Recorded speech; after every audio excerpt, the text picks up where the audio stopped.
வணக்கம் ஃப்ரெண்ட்ஸ், நான் உங்கள் அதே மாதிரி இந்த வீடியோவில் நம்ம என்ன பார்க்க போகிறோம்னாக்கா டிக்ளரேஷன் வெர்சஸ் டெஃபினேஷன் இன் சி. ரொம்ப பேசிக் கான்செப்ட், ஆனால் ரொம்ப ஸ்டூடெண்ட்ஸ்க்கு இன்றைக்கி வரைக்கும் கன்ஃபியூஸாக இருக்கக்கூடிய ஒரு டாபிக். ஸோ இந்த வீடியோவில் 5 மினிட்ஸில் ரொம்ப கிளியர் அண்டர்ஸ்டாண்டோட புரிஞ்சிக்கலாம், சிம்பிள் ரியல் எக்ஸாம்பிளோட. வாங்க வீடியோக்குள்ளே போகலாம்.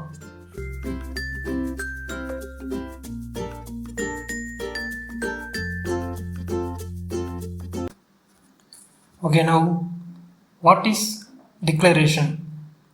நம்ம கம்பைலர்கிட்ட சொல்கிறோம் ஒரு வேரியபிள் வேணும், நேம் வந்து எக்ஸ், அதனுடைய டேட்டா டைப் வந்து இன்டீஜர், பட் மெமரி வேண்டாம். எனக்கு ஒரு வேரியபிள் க்ரியேட் பண்ணு, அதனுடைய டேட்டா டைப்பும் நம்ம சொல்லிடுறோம், பட் அதனுடைய மெமரி இங்கே வேண்டாம். பட் இப்போ நீங்கள் கேட்கலாம், ப்ரோ இன்ட் எக்ஸ் அப்படின்னு நம்ம போடும்போது அதனுடைய மெமரி கிரியேட் ஆகிடல ப்ரோ அப்படின்னு கேட்கலாம். கரெக்ட் தான், பட் ஆனால் நம்ம இங்கே யூஸ் பண்ணுற எக்ஸ்டன் அப்படின்ற கீவேர்டு வந்து வேரியபிளை டிக்ளேர் பண்ணும், பட் ஆனால் அதனுடைய மெமரியை அலோகேட் பண்ணாது. அந்த மெமரி வந்து இங்கே அலோகேட் ஆகாது. இன்னும் கரெக்டாக சொல்லணும்னாக்கா, ஒரு வேரியபிளை டிக்ளேர் பண்ணுறதுக்கு மெமரி தேவை, பட் ஆனால் அந்த மெமரி இங்கேருந்து எடுக்காது. அந்த மெமரி வேறு ஒரு ஃபைலோட கனெக்ட் ஆகிருக்கும். அந்த அந்த ஃபைலுக்கான மெமரி அங்கே டிக்ளேர் செய்யப்பட்டிருக்கும். இதுதான் variable declaration. So now what is definition? டெஃபினிஷன்னா நம்ம ஒரு வேரியபிளை க்ரியேட் பண்ணுறோம். அந்த வேரியபிள் க்ரியேட் பண்ணப்போ அந்த வேரியபிளுக்குண்டு மெமரி அலோகேட் ஆகும். சப்போஸ் நான் இன்டீஜர் ஐ அப்படின்ற ஒரு வேரியபிளை நான் க்ரியேட் பண்ணுறேன்னாக்கா, இந்த வேரியபிளுக்குன்ட்டு ஒரு தனி மெமரி அலோகேட் ஆகும். இது ஒரு வழி. இன்னொரு வழி, நான் க்ரியேட் பண்ணுற வேரியபிளுக்கு நான் அப்போவே அதனுடைய வேல்யூவை இனிஷியலைஸ் பண்ணுறேன். இதுவும் டெஃபினேஷன் தான். இது வந்து டெஃபினேஷன் ப்ளஸ் இனிஷியலைசேஷன்.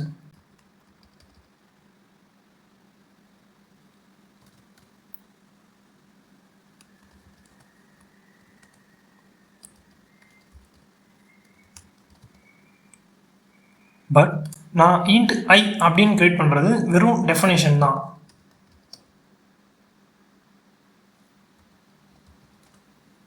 ஸோ இது வந்து டிக்ளேர் டெஃபினேஷன் மட்டும்தான், வேல்யூ இனிஷியலைட் ஆகாது. சப்போஸ் இப்படி நம்ம பண்ணுறதால என்னன்னாக்கா, இப்போது நான் டிஃபைன் பண்ணி இனிஷியலைஸ் பண்ணியிருக்கிற வேல்யூவை நான் பிரிண்ட் பண்ணும்போது அது நான் இனிஷியலைஸ் பண்ணியிருக்கிற வேல்யூவை மட்டும்தான் ஷோ பண்ணும்.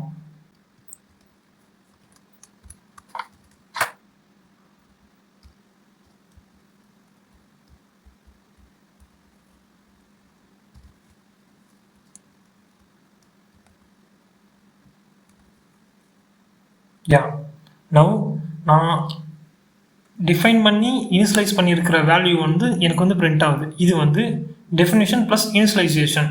பட் ஆனால் டெஃபினேஷனில் இன்னொரு வகை என்னன்னாக்கா, நான் ஒரு வேரியபிள் எனக்கு வேணும், அதை நான் க்ரியேட் பண்ணிட்டேன், அதுக்கான மெமரி அலோகேட் ஆகிடுச்சு, பட் ஆனால் அதுக்கான வேல்யூ மட்டும் நான் இப்போ கொடுக்கல, நான் எனக்கு தேவைப்படும் போது நான் கொடுத்துப்பேன். That is called definition. But இந்த நம்ம க்ரியேட் பண்ணியிருக்கிற இந்த வேரியபிளுக்கும் ஒரு கேர்பேஜ் வேல்யூ உருவாகும். அந்த கேர்பேஜ் வேல்யூ என்ன வேணா இருக்கலாம். ரைட், எக்ஸாம்பிள்,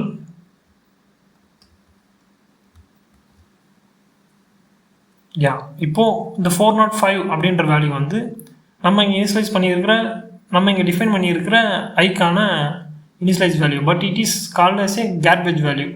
இது நம்ம இனிஷியலைஸ் பண்ண வேல்யூ கிடையாது. இதுதான் டெஃபினேஷனோட 2 டைப்ஸ். ஓகேவா? ஓகே, இப்போ நம்ம ஒரு ஸ்மால் எக்ஸாம்பிள் பார்க்கலாம். இன்ட் பாக்ஸ் அப்படின்றது வெறும் டெஃபினேஷன் மட்டும்தான். இதில் நம்ம வேல்யூ இனிஷியலைஸ் பண்ணலை.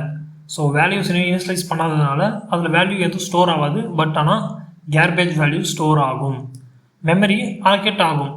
பட் இன்ட் பாக்ஸ் 0 அப்படின்னு நம்ம இனிஷியலைஸ் பண்ணும்போது, அதுக்கு டிஃபைன் பண்ணி இனிஷியலைஸ் பண்ணும்போது மெமரியும் கிரியேட் ஆகும், வேல்யூவும் ஸ்டோர் ஆகும்.